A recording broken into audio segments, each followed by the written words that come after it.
Okay, let's be honest for a second. How many of us have ever been curious about sex toys? I'm guessing a lot of you. But it's kind of one of those things people don't really talk about, you know? It's like this weird taboo subject. Even though they're becoming more and more popular, there's still this hush-hush vibe around them. Exactly. So we're diving deep into the essential guide to sex toys to help you navigate this world and figure out what's what. Because let's be real, there's a ton of information out there. And it can be pretty overwhelming. This deep dive is basically your cheat sheet to pleasure and self-discovery. No judgment, just honest information. Yeah, it's like everyone deserves to feel good, right? Yeah, absolutely. And speaking of feeling good, one of the things that surprised me in this guide is that sex toys can actually be good for your health. It sounds crazy, right? But there's actual science behind it. Okay, I'm intrigued. Tell me more. So, like, whenever we engage in any kind of sexual activity, our bodies release all these hormones like endorphins and oxytocin. Endorphins. Those are the feel-good chemicals, right? Yeah, they're like natural painkillers and mood boosters. And then there's oxytocin, which is sometimes called the cuddle hormone. So basically, good vibes all around. Pretty much. And the cool thing is, these hormones can have a ripple effect on your overall well-being. Like, what kind of a hex are we talking about here? Well, studies have shown that they can reduce stress, help you sleep better, even boost your immune system. And get this, it applies whether you're flying solo or having fun with a partner. Whoa, that's amazing. So choosing a sex toy is practically an act of self-care. Sign me up. That's a great way to look at it. But let's be real, for a lot of people, even the thought of buying a sex toy is like super intimidating. Oh, absolutely. And I mean, there's still so much stigma around it. Years and years of like societal taboos and just bad information. it's almost like we're conditioned to think that pleasure is somehow wrong, especially for women, which is so messed up. Totally. And the book really tries to challenge that notion. It encourages you to like embrace your sexuality without judgment. Yeah, it's all about owning your pleasure and not feeling ashamed of it. It's about self-love and acceptance, really. Okay, so we've talked about the potential health benefits and tackled the whole embarrassment thing. But honestly, the world of sex toys can be kind of overwhelming. It's like, where do you even start?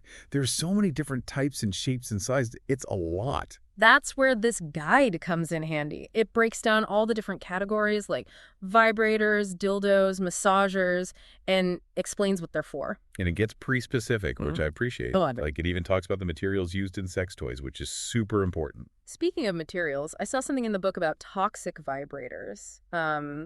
That sounds a little scary. What's the deal with that? Yeah, so some older or cheaper toys might be made with materials that contain phthalates. Phthalates, okay. And those are bad because, They're chemicals that can, like, leach into your body over time, and they've been linked to some health issues, so you definitely want to avoid those. got it. So what should people look for instead? Always go for toys made from body-safe materials. Silicone, stainless steel, glass. Okay, so it's all about being a smart shopper. You don't want to skimp on quality when it comes to this stuff. Definitely not. Your health and pleasure are worth the investment. Agreed. All right, so we've covered some basics. Potential health benefits, getting over that initial awkwardness, and making sure you choose toys made with safe materials. But I'm sure there are still folks out there feeling kind of lost, you know? Totally, Earl. So let's take a deep breath and jump into the specifics. We're about to unlock a whole new world of pleasure and self-discovery. Are you ready for this? I'm ready. Let's do it. Welcome back to our deep dive into the world of sex toys. Okay, so we've talked about the basics, but now let's get into the actual toys. Yeah, let's unpack this. It's kind of crazy how much is out there. It can be super overwhelming. Where do you even begin? Well, let's start with some of the most common types, like vibrators are a big one, right? Okay, vibrators, those are the ones with, the buzzing and all that. Yeah, exactly. They come in all shapes and sizes. Some are really sleek and simple. Others are more adventurous looking. But the key thing is the motor, which creates those vibrations that, well, stimulate things. Stimulate things, got it. What about dildos? Dildos are interesting because I feel like they often get this, like, comedic treatment in movies and stuff. Absolutely. It's like they're always the punchline of a joke. But actually, they're super versatile. You can use them for both internal and external stimulation. Oh, interesting. So it's not just about one thing. Nope. They come in tons of different sizes and shapes and materials. Some are designed to, like, mimic the feel of a penis. Others are more about hitting specific pleasure points. Speaking of specific pleasure points, the ebook mentions something called the G-spot. Ah, yes. The G-spot. It's this super sensitive area on the front wall of the vagina. Okay, and stimulating it does what exactly? Well, it can lead to some pretty intense orgasms. Some people even experience full-body orgasms from G-spot stimulation. Wow. Okay, so how do you, like, find it? Well, it's usually located about 2 or 3 inches in. And some dildos, especially ones with a curved shape, are designed to help you target it. It seems like there's a real art to choosing the right toy. What are some things people should keep in mind when making a decision? Honestly, the most important thing is to listen to your body and figure out what feels good for you. Everyone is different. So there's no one-size-fits-all approach. Exactly. Think about the kind of sensations you enjoy. Do you like intense vibration, gentle pressure, something in between? And it's not just about the type of toy, right? The material matters too. Big time. We talked about safe materials earlier, but there's also the texture and feel to consider. Silicone is a popular choice because it's body safe, hypoallergenic, and it comes in all sorts of textures. Like what kind of textures? You can get smooth and silky silicone or ribbed or textured. It really depends on what you're looking for. This is way more complicated than I thought. It's like a whole science. It kind of is, but that's what makes it so interesting. It's about finding a toy that feels good against your skin, is easy to clean, and provides the sensations you want. Makes sense. Now, the guide also mentioned toys that are specifically designed for couples. Oh, yeah. So is that more about just like sharing the experience, or are there other benefits? It can be both. Some couples use toys together to, like, enhance their intimacy and explore new things as a team. Others might find that a toy helps them with certain challenges. Just challenges like? Well, like maybe there's a difference in libido or desire. A toy can help bridge that gap and make sure everyone is having a good time. So it's like a tool for communication and exploration within the relationship. Exactly. It can open up a whole new level of playfulness and intimacy. And it can help partners learn more about each other's bodies and what they enjoy. Absolutely. So it's not just about the physical sensations, it's about the emotional connection too. That's awesome. Okay, let's talk about actually using these toys. Any tips or tricks? Does the guide recommend any specific techniques? Well, the main message is that there's no right way to use a sex toy. It's all about finding what feels good for you. So, like, experiment and have fun with it. Exactly. Play around with different positions, speeds, pressures, see what feels good, Yeah. and don't be afraid to try new things. I love that. It's about taking ownership of your pleasure and not feeling like you have to do things a certain way.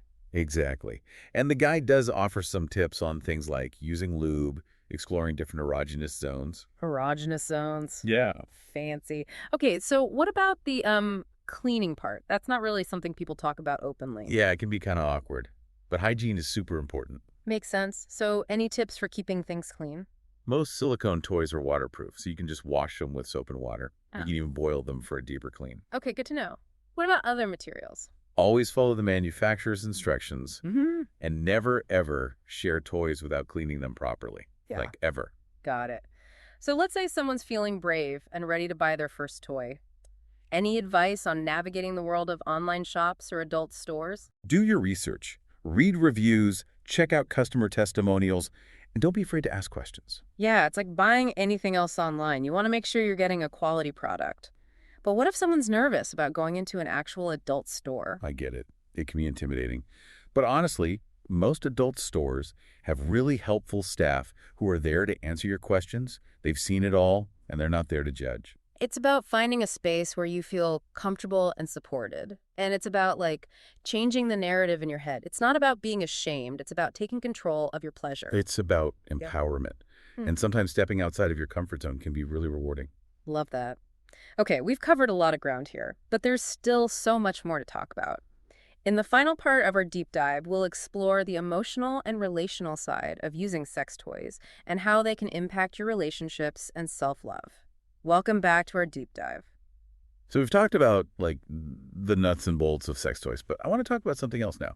The emotional side of things. Yeah, it's not just about the physical sensations, right? There's a whole other layer there. Totally. And one thing that really stood out to me in the ebook was, like, how sex toys can actually make relationships more intimate. It seems counterintuitive, right? Yeah, because some people think, oh, if you need a toy, then something's missing. Right. But that's so not true. It's not about replacing anything. It's about adding a new dimension to your intimacy. So it's more about, like, spicing things up. Exactly. It can help couples break out of those routines and experiment and just, communicate more openly about what they want. The book also talks about how important communication is when you, like, bring toys into the bedroom. Why is that so important? Well, communication is key in Yeah. any relationship, right? Right. But especially when it comes to sex. Talking about your desires, your boundaries, what you're comfortable with, it builds trust. It's about creating a safe space to explore together. Exactly. And sometimes using a toy can actually make those conversations easier. Yeah. If you're struggling to find the right words. It's like showing instead of telling, almost. Yeah. It could be a way to, like, physically express your desires. Okay, so that's for couples. But what about folks who are single? Or, exploring on their own? Well, that's where self-pleasure comes in. Using a sex toy solo can be an amazing way to, like, get to know your own body, figure out what you enjoy, no judgment, no pressure. It's all about you. Exactly. It's Yeah. about self-love and honoring your needs. Mm. And that self-awareness can actually lead to healthier relationships down the line. Because you know yourself better. Right. So if someone's listening and thinking like, okay, this all sounds great, but I'm still a little scared, what advice would you give them? Start small. Be gentle with yourself. And don't be afraid to experiment. There's a whole world of pleasure out there. Just got to find what works for you. And remember, there's no rush. It's a journey. Enjoy it. Well, I think we've covered a lot of ground in this deep dive. Hopefully everyone's feeling a little more informed and maybe a little more adventurous. Definitely. I hope we've demystified things a bit, made it feel less taboo. If you want more info, definitely check out the ebook, The Essential Guide to Sex Toys. It's a great resource. It is. And it's a good reminder that pleasure is a natural part of life. So on that note, we'll leave you with one final thought. How can embracing pleasure and exploring your sexuality lead to a more fulfilling life? It's a question worth asking yourself. It is. Thanks for joining us on this deep dive. Until next time, stay curious.